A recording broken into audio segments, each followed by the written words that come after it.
আসসালামু আলাইকুম। পিলোগুলো সুন্দর না? ছোট্ট ছোট্ট। আসলে এক আপু রিকোয়েস্ট করেছিল যাতে এই পিলোতে যে ফ্লাওয়ারগুলো ব্যবহার করা হয়েছে সেগুলোর টিউটোরিয়াল যাতে আমি আপুর সাথে শেয়ার করি। তাই চিন্তা করলাম যে একটা ভিডিও বানিয়েই ফেলি। এই পিলোগুলো সাধারণত হিজাবের পিন বা সুই রাখার জন্য ব্যবহার করা হয়।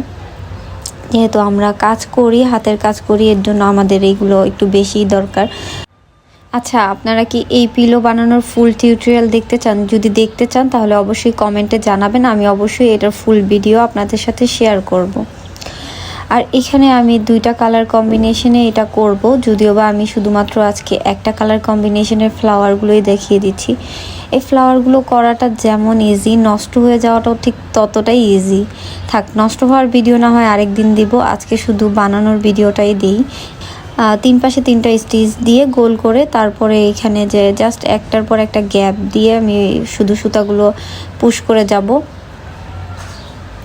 এই কাজটা এত ইজি, না করলে আসলে বোঝার উপায় নেই যে এত ইজি হতে পারে কোনো সেলাই। আমার কাছে সবচাইতে ইজি মনে হয় এই সেলাইটাই, এর থেকে সহজ মনে হয় যে আর কিছুই নেই।